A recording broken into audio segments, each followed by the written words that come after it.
Welcome to Natural Habitat Adventures Daily Dose of Nature. Today's presentation, Abstract Nature Photography, Textures of the Wild, is brought to you by NatHab Expedition Leader Patrick Maurice. Patrick earned a bachelor's degree in wildlife science from the University of Georgia in 2021 and has been a regular guide at the biggest week in America birding festival since 2019, along with guiding at birding festivals across Southeast Arizona, the Space Coast, and Rio Grande Valley. He continues to guide for the Georgia Ornithological Society and Birds Georgia while specializing in bird photography and nature photography with Nikon equipment. As a lifelong birder with extensive festival guiding experience, Patrick brings his wildlife science education and photography expertise to his role as a NatHab guide in U.S. national parks. Patrick, thank you so much for being here with us today. Take it away, sir. Thanks, Rob. I appreciate it. So, hey all, my name is Patrick Maurice. As Rob mentioned, I'm currently calling in from Athens, Georgia on this 10th day of September 2025. And a little bit more about me. I think you got a nice intro there, but I grew up in Atlanta, Georgia. Always been a birder. My mom is a birder, so she got me into it. And I went to school at the University of Georgia from 2017 to 21 and got a bachelor's degree in wildlife science from the Warnell School of Forestry and Natural Resources. Go Dogs, if you have any Georgia alumni in the crowd. And yeah, I've been guiding with NatHab for the past 3 years. And I guide in our western U.S. national parks. So the main tours I do are Hidden Yellowstone and Grand Teton Safari, Glacier and Waterton, and our Canyons of the U.S. Southwest Tour, which is Bryce, Zion, and the North Rim of the Grand Canyon.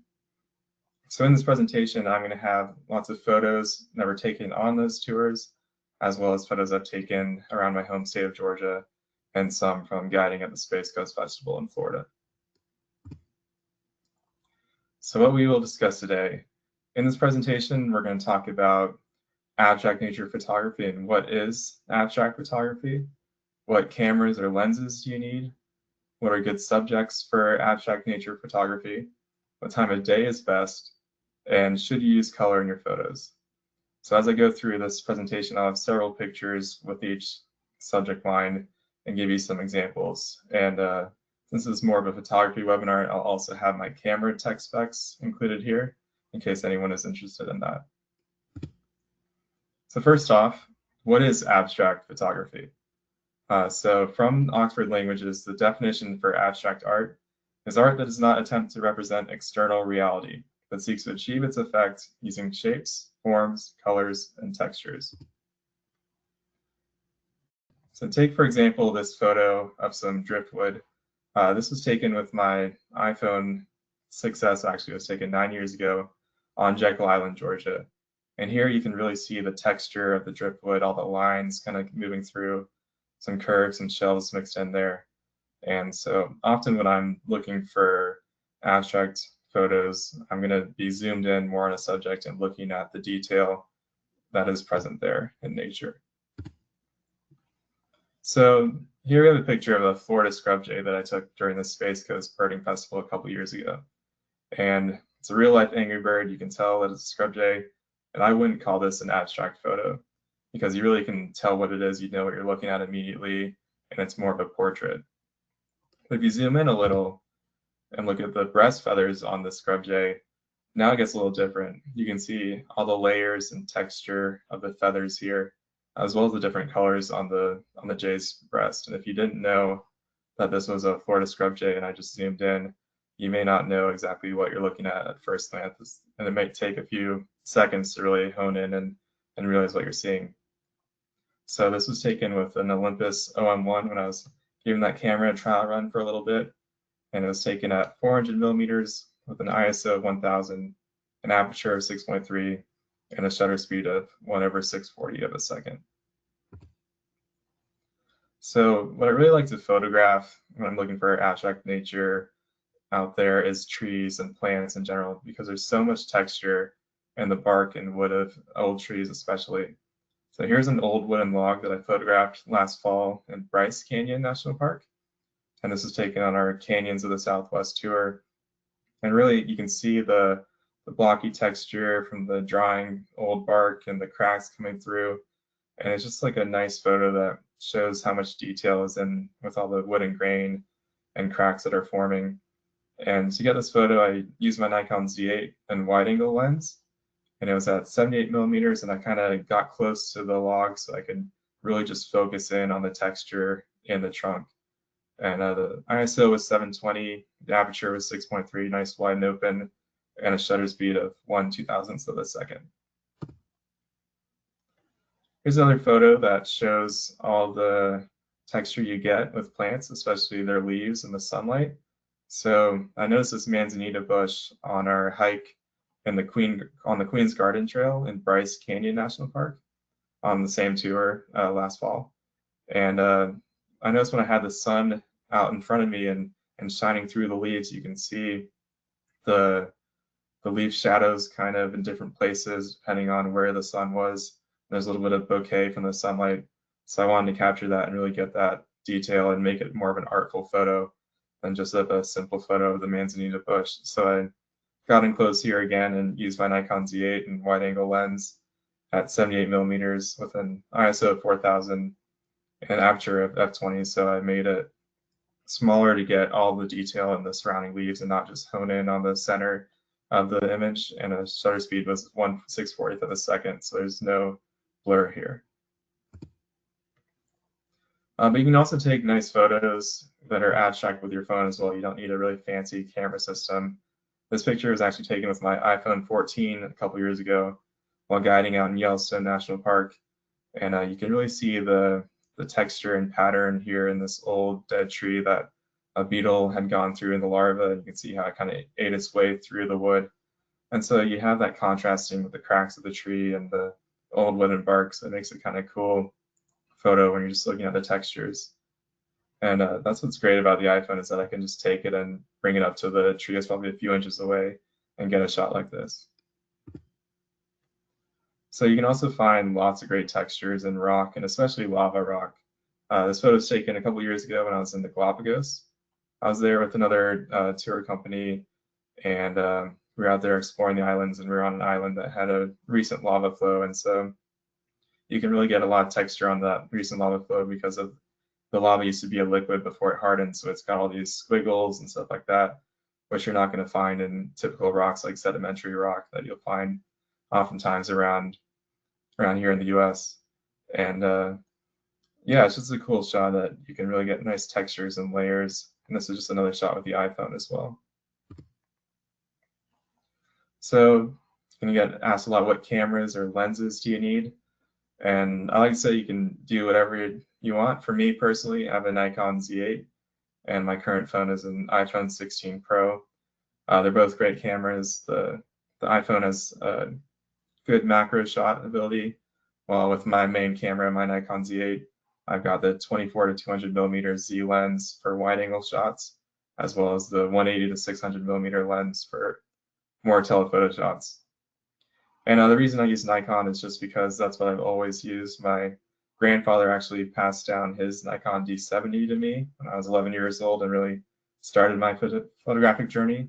And I've just been shooting with Nikon ever since because that's what I was most comfortable with. So here we've got a nice close-up of a beach. It's actually Tybee Island in Georgia, if anyone's been over there. It's near Savannah.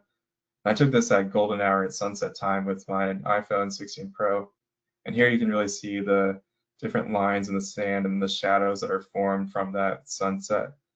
And I just liked how you can really get that texture there. Well, this is another iPhone photo of a yucca plant that I took out in California several years ago. I had an iPhone 8 back then, so made kind of a big jump from then. But you can still get a great photo. It doesn't have to be the newest iPhone to get. Just kind of putting your phone up close and find that artistic eye to get this yucca right here. I put it right up in the middle and have all the plant leaves going out at every angle. And of course, you're going to get a higher quality photo and more details if you use a real camera and not just your iPhone. So For example, this picture here is of the altar of sacrifice taken in Zion National Park on our Canyon Southwest tour, photo tour actually. And I use my Nikon Z8 here and the tripod. And we're out here in the early morning to capture the sunrise on the mountains. So here I set up the camera in my wide angle lens, and I had the lens at 86 millimeters, an ISO 360, aperture of 6.3, and then the shutter speed of 1/15th of a second to capture the rocks, and using the tripod because I couldn't, if I held this in my hand, it would not be as sharp and steady. I also used Adobe Lightroom Classic to edit my photos, so I took that picture and put it in there and made it black and white and adjust the lights and the texture to get this really sharp contrasting image of the mountains in Zion. But like I mentioned before, the cameras on phones, smartphones are great as well. This is another shot from the Galapagos with my iPhone 14. And this shot shows the tracks of a green sea turtle as it left the beach on the right-hand side and went up to the dunes to nest overnight, laid its eggs, and then the next track on the left is going back to the surf. And if you didn't know like about green sea turtles and their nesting habits, you might first think that this is a set of tire tracks, but looking closely, you kind of see that it's tracks from the flippers on the side. In the middle is a tail drag as it's going on the beach. And like I mentioned before, I really like how you can take your phone and put it right up next to the subject and not be like standing a few feet back if you were with a regular camera. And I actually think that some people may quibble about, can man-made objects be part of abstract nature photography? And I think they can be, because it can help frame an image. So here we had a nice foggy sunrise in Athens last winter, and I was over at the airport, and there's a chain link fence there, so I was able to maneuver the phone and get it just right to have the camera kind of centered in one of the chain link fences.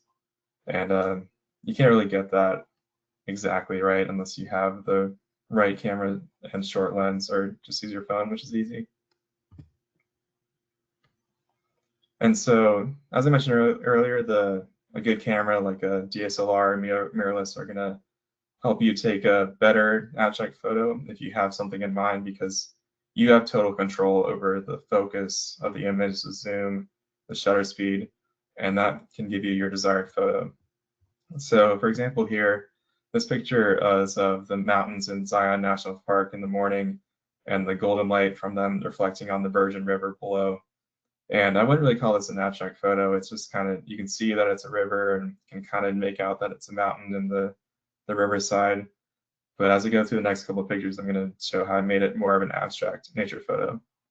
So for this one, this picture was taken on a tripod with my Z8 and wide angle lens, in the aperture of 6.3 and 1/80th of a second. But now in this next photo, I zoomed in to 105 millimeters, about double the zoom, and I slowed down the shutter speed to 1/30th of a second. So now you're kind of seeing that the mountains are breaking up with the movement of the water, and it's getting a bit more into the texture of the water and the colors, and it's on its way to abstract. I wouldn't say it's fully there. On this next photo, I did move the camera a bit downstream to get to the ripples of the water. But now I'd call this a really abstract photo, because you have the colors of the mountains reflecting in the water. Almost looks like oil, and how the shutter speed, I moved it down to 1/25th of a second to going over the rocks. It's got a lot of motion, and there's blues and golds, and it's really cool lighting. And if you didn't know the backstory of this, you might have thought this was just taken like the river moving through the rocks at golden hour. But really, this was a couple hours after sunrise. It wasn't golden hour anymore, and it was just the lighting reflecting from the mountains, just in the right place at the right time to get this shot.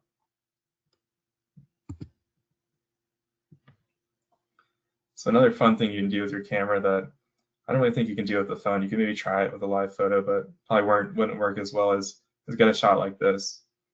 So this picture was taken in Zion as well, and what I did is I focused. There's some nice yellow flowers in a plant here, and then green all around. And to get this shot, what you need to do is you got to lower your shutter speed. In this case, it was 1/5 of a second. Focus on the flower, and then as you take the picture, you zoom the camera in and out with the lens, And doing so gives you this kind of like hyperspace image, almost Star Wars-like. And it's pretty fun to try. Definitely take some practice to get used to it and trying to hold steady as you're getting this image to get this effect. But give it a try, give it a whirl sometime, pun intended, and see what you come up with. And my settings, full settings in the shot, were aperture of f/22, 1/5 of a second, an ISO of 7200, and then the lens zoom was moving as I took the photo. So what are good subjects for abstract nature photography? Some of the big ones are plants. There's so much texture, there's plants all around us, you can get some really nice ones, and we'll see that in a bit. Water, talking about the water ripples, rocks, the sky, animal parts, and geographic features. And when I mean animal parts, I mean like the feathers we saw before, when you really zoom in and hone in on that subject and you get nice detail there. So here's a couple pictures of plants that I just walked up and took with my iPhone. And I love photographing plants and really zooming in, getting those textures using that macro mode on your phone that the iPhone camera will automatically switch to when you're a few inches away. Just because there's so much texture in the leaves and there's so many different kinds of plants all around us that if you just walk around, you can find some cool things to photograph. So these were both taken with my iPhone 14 in the past couple years. And here's another picture of a bird, and focus in on the back texture. This is a red-billed tropic bird. This was also seen in the Galapagos when I was there a couple years ago. And I cropped and zoomed in just to focus on the intricate feather detail in the back of this tropic bird. And so I had a Nikon D810 back then, and it was taken at 260 millimeters. We were pretty close. This bird was on a nest in the lava rock. And then the aperture 6.3 at 1/125th of a second, and an ISO of 1000. There's also great texture when you look at rocks and lichen and plants like that growing on them. So I found this lichen-covered lava rock when I was in Snow Canyon State Park. It's a place we visit on our canyon tour just outside of St. George, Utah. And I got up close last fall. This was my Nikon Z8, and I kneeled down and used my wide-angle lens to get a shot and really focus in on the texture and pattern of the different lichens and the colors. And I used the wide-angle lens, like I mentioned before, at 120 millimeters, with an ISO of 1400, an aperture of 7.1, and a shutter speed of 1/500th of a second.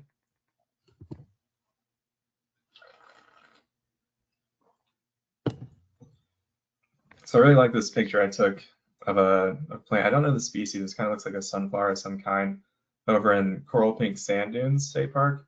It's another place that we went to on our canyons tour last fall.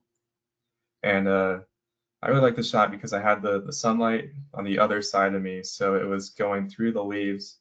Then I upped the exposure by 2/3 to really brighten the photo, because you can get the texture and kind of composition of the leaves when you have it backlit like this. And so I just like how you have that texture in the leaves while also contrast with the middle seed pod and the little whorls in there. And so I got it close here. I used my Nikon Z8 and the wide angle, my smaller lens, and had that at 120 millimeters with an aperture of f4, 1/1000th of a second, and a low ISO of 120 because it's bright and sunny. And I just wanted to really hone in and get that detail in the plant. So it took a couple shots to get it right.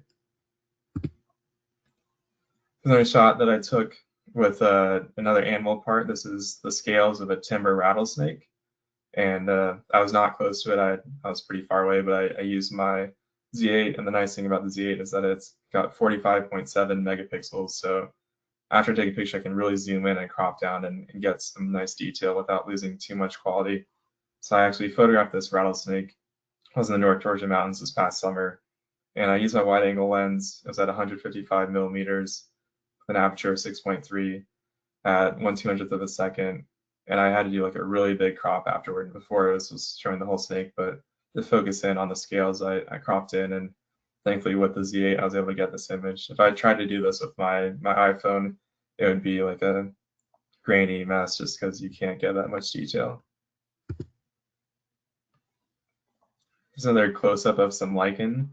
This was taken on a granite rock in the North Georgia mountains.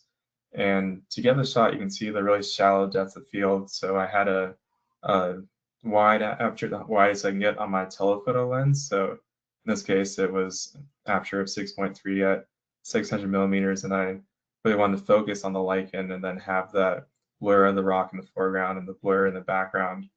And I wanted to focus here also on the texture of the lichen. And so to do that, I removed the color afterwards. So really you just see the texture and the shape that's here. Here's another bird. You can see I love birds. That's my main photographic subject when I'm out birding.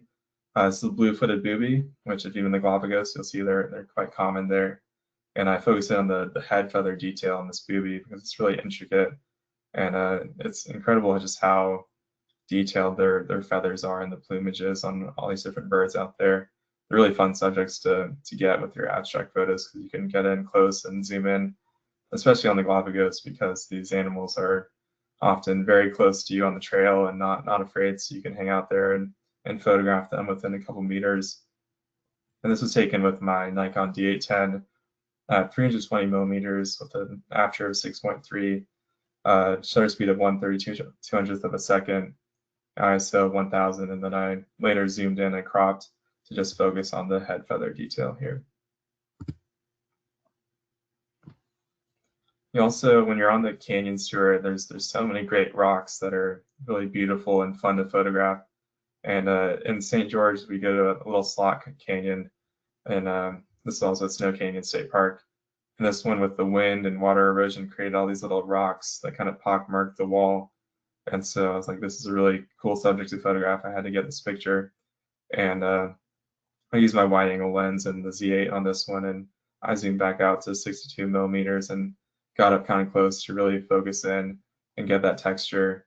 And I decided to leave the color in here because you get that kind of reddish rock wall. Here's another shot from coral pink sand dunes on that same trip. And the color of the sand is really this nice bright pinkish orange color. And there's so many little patterns and textures from all the lizards and insects that are scampering around. It's fun to get in close and zoom in and get shots like these. So I found this nice piece of old wood that was kind of gnarled and put that in the photo as well. I didn't move, I just kind of moved my body position to get a shot like this. And this picture was also taken with my Z8 and wide angle lens at 62 millimeters. I was kind of directly above it, shooting straight down. And ISO of 110, it was super sunny. This was midday with an aperture of 6.3 and a shutter speed of 1/500th of a second. And of course, you're going to need some patience, and tripod, and just the right conditions if you want to photograph stars and astrophotography. You can't have the moon or clouds in the way. You need a really nice clear sky and not too much moonlight or other light from human structures. So a great place to do this is out in canyon country because there's so few people out there, and they try to work hard to prevent the human light from going up and making it harder to see the stars. So this was taken in Zion National Park. We went out one evening and photographed the stars, and this is of the footbridge there down kind of near one of the entrances. And to get this shot, I actually went below the bridge and then looked up and got the bridge walkway. And I like the shot because you can really see the lines of the bridge kind of going to infinity and heading to the mountains, and then the stars overhead. And this was taken with the Z8 on a tripod. You have to have a long shutter speed to get the exposure from the stars. So this was taken at 24 millimeters, aperture of f4, wide open, 10-second exposure, and the ISO is at 8,000. Another fun bird to photograph for the textures and their plumage are herons and egrets, like the gray blue heron. So in their breeding plumage, like early spring, they're going to have more plumes and color as they're getting ready to mate and attract a mate. So this picture was taken down in Florida when I was guiding at the Space Coast Festival. And this picture was actually taken in late January. That's when the festival takes place. And because it's Florida, it's more of a tropical climate than where I am in Georgia. So they nest pretty early, and they're already like working on nests and rearing young at the end of January down there. This picture was also taken with the Olympus OM1. I was trying that one out. at 400 millimeters with an ISO 1000, an aperture of 6.3 to focus in on the feather detail, and a shutter speed of 1/400th of a second. There's also some nice lines in the ridges of the North Georgia mountains where I'm from, and these are the Appalachians. So they're super old. They're over 200 million years old, which means they're really weathered down. And you've got these rounded mountains and ridge lines, and you can see why they're called the Blue Ridge Mountains, because they've got that bluish color when you have some haze in the sky. And so to get the shot, really focus in on the ridges of the mountains, I use my telephoto lens on my Z8 so I can zoom in more and crop out the surroundings. And so I zoomed in at 330 millimeters, did an aperture of 7.1 and 1/500th of a second, and then a low ISO of 80. It was middle of the afternoon, so it's pretty sunny. And then just kind of cropped it in a bit more to really get that ridge line and texture here. I also love the texture of water and waves. And so when I was out in the Gulf Stream of the Atlantic Ocean on a deep sea birding trip called Pelagic this past summer, they've got some really great, bright, vibrant blue waters when you're out in the Gulf Stream. It's incredibly pretty. And then you get some nice ripples and waves once you get a little bit of wind, but not too much, so it's not white caps. And so I use my Z8 and telephoto lens to mainly focus on looking for birds and bird photography. But the waves are great to photograph as well. So I zoomed out to 340 millimeters with a shallow aperture of 5.6 and 2,000th of a second to freeze the motion of the waves and not get any blur. And then ISO 360 because it was pretty sunny. But on our glacier trip, you can also get some nice texture and pattern. You see the next couple of photos. This picture was taken in Waterton Lakes National Park. So we get to go to Waterton, which is just across the border in Canada. And they had a big fire called the Kenow Fire that came through there in the summer of 2017. And when this happened, about half of the park burned. So you have tons of standing dead lodgepole pine, and then all this new growth because the fire has been 8 years now since it's gone through. So you've got new lodgepole pines growing here in the foreground and tons of fireweed, those pink flowers all around, as well as willow and aspen trees. And this picture was just taken with my iPhone, zoomed out at 0.5, the wide angle option on our hike in Waterton one afternoon this past summer.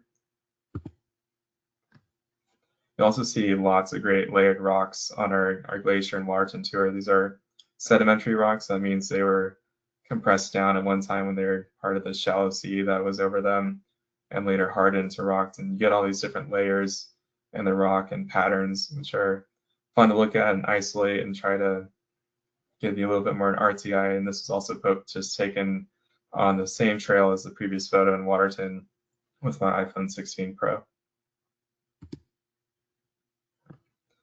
There's also tons of great texture and pattern in the barks of trees. And you can easily capture that with your phone camera. I walk right up to these trees and they're not going anywhere. They're a lot easier to photograph than some of the birds and other wildlife you're shooting. And you can really see a contrast between the photo on the left, which is of a bark of a black cottonwood tree. They have really thick, deep ridges versus the smaller striations and reddish color in the western red cedar. And these trees are both commonly found in Glacier National Park. And if you go out there, you'll see them all around you. Here's another bird with some great feather detail. This is a western sandpiper in breeding plumage. And so they've got this nice intricate reds and orange colors and chevrons. And they're really incredible, like really pretty, just like a small bird about the size of your chickadee or titmouse. And the sandpiper breeds up in Alaska in the tundra. I photographed this bird in Gamble when I was there a couple years ago, and they winter down on our coasts on both Pacific and Atlantic coast and all the way down to South America. So they have an incredible migration, but really pretty, beautiful birds. And I was down there a couple years ago, or I guess up there in Alaska, and used my Nikon D750 and 500 millimeter lens, and then an aperture of 6.3. Shutter speed of 640 to freeze the motion, an ISO of 800, and then later I went in and cropped it more to really focus in on that incredible feather plumage and detail here. we're talking about geographic features to photograph. One of them that stands out on our tours we run is Mammoth Hot Springs, which is in Yellowstone National Park over on the northwest corner of the park. And we spend time out there. We get to do a nice walk around the terraces. And here you've got the water cascading down, and it's a travertine terrace system. So it's constantly building and adding new layers. And so I took this picture just around sunset time, so you get the little color and reflection in the water. And I used my Nikon Z8 and wide angle lens. It was taken this past summer when I was out there, I think in August actually. And the lens was at 180 millimeters after 6.3, 250th of a second, and an ISO of 1800.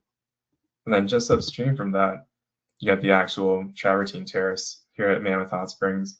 And so you can see all these little layers in the travertine. And what's really cool about Mammoth is that it's constantly shifting and changing. When we were out here this summer, we could see there was new boardwalk because they had to remove a section and add in a new one because of the shifting terraces. So if you come out to Mammoth Hot Springs, you can take a picture in one spot and try to, if you ever go back, you can try to line yourself in that same position. And the terraces are going to look a little different because of how they're changing and growing over the years. So this is taken, same shot, Mammoth Hot Springs, same camera setup, wide angle lens at 180 millimeters, an aperture of 6.3, and 1/125th of a second because it's getting late, and ISO of 2000.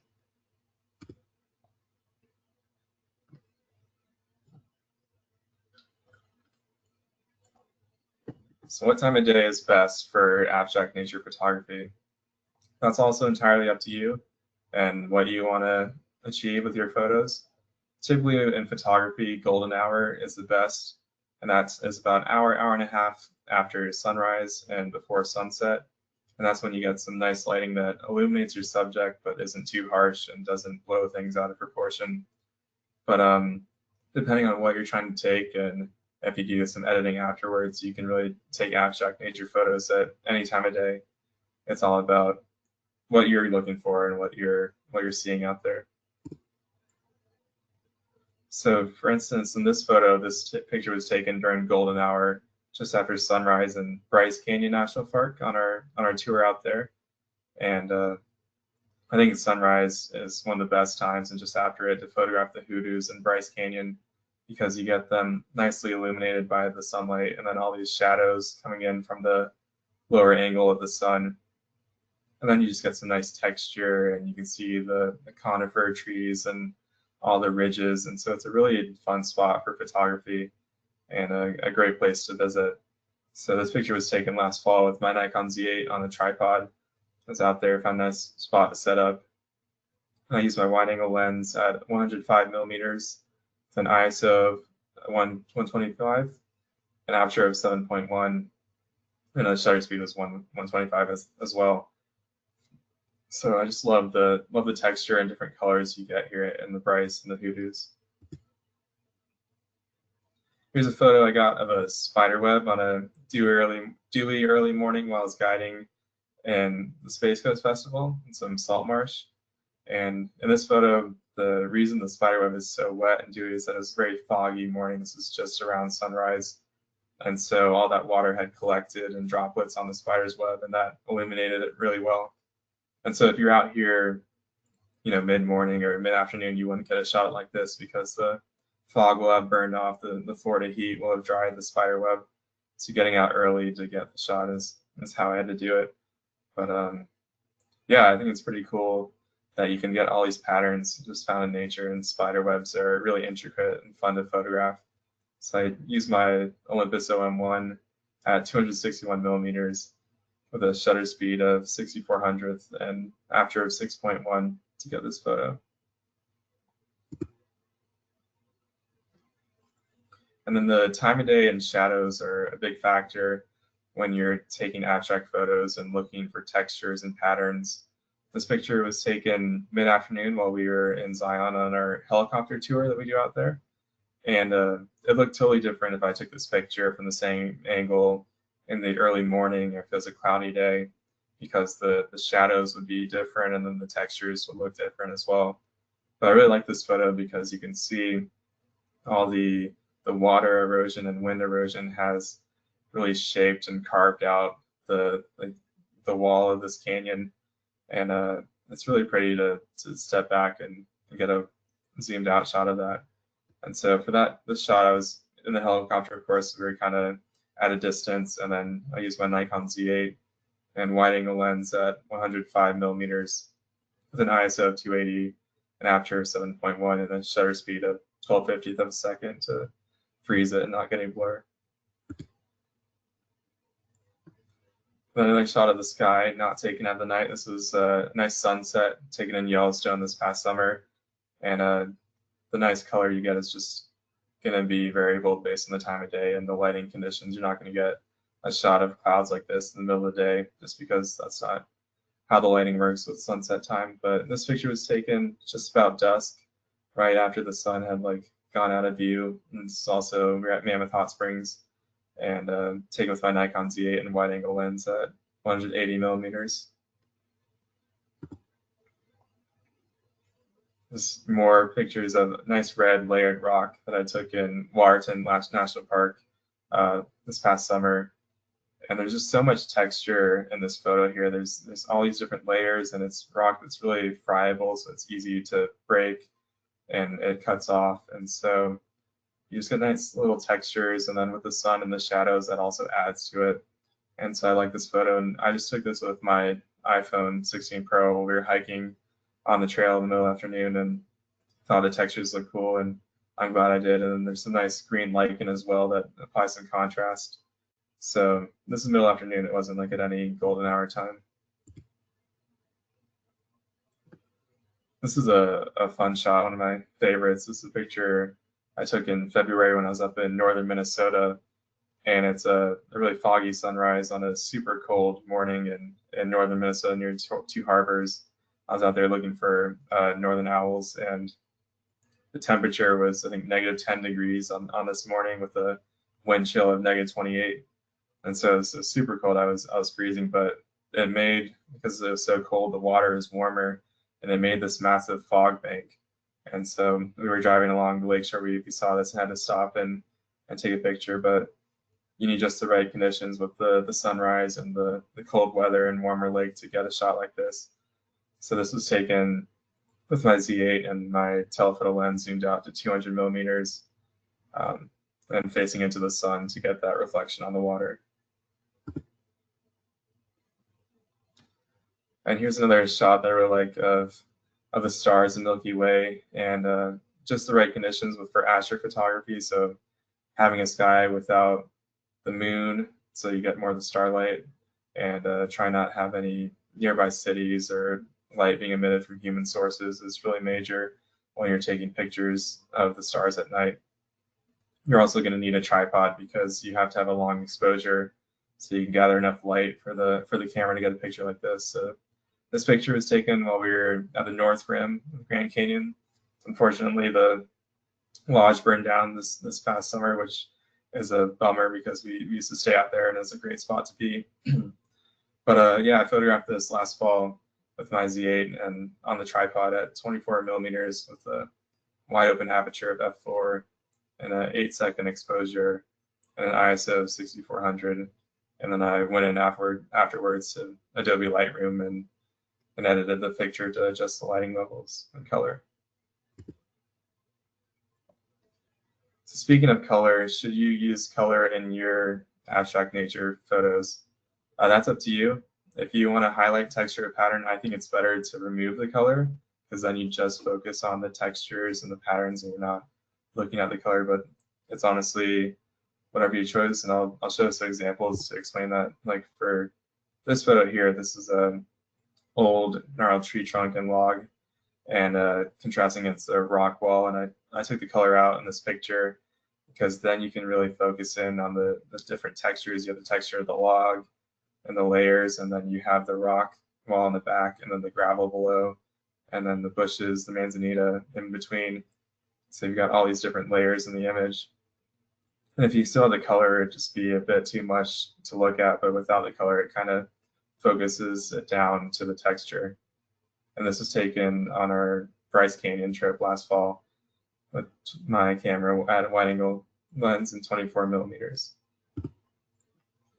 But in this picture of the tree trunk, the same sort of thing where you can see some texture and contrast, but when you remove the color and go black and white, you can even more highlight that contrast between the blocky bark and the shadows and the cracks. And so I took the picture of the trunk in normal color and then later edited the color out and adjusted the lighting levels to get a shot like this. That's my camera in Lightroom. Another shot of a gnarled log that I removed the color out to focus on the texture. It's really cool. There's just a really old log with all these waves in the wood, and then a second piece of wood on top with a different texture. And so you get a nice contrast between the two pieces of wood in the same spot. But it also varies on a case-by-case basis. So for example, this aspen and its beautiful fall foliage would be lost if you remove the color and go to a shot like this. So for here, I keep the color in, and the way I got this picture is I raised the f-stop number to 22 and to focus in on all the leaves and not just stay in one small area. And then I lowered the shutter speed to 1/15 of a second and waited for the wind to blow through the trees and get that motion of the aspen leaves. And yeah, it's a really fun shot to try to take if you get some nice color and wind and to play around with. So this picture was taken the Z8 just outside of Bryce Canyon last fall with the wide angle lens at 120 millimeters. And like I mentioned before, the f-stop was 22 and the aperture or the shutter speed was 1/15 of a second.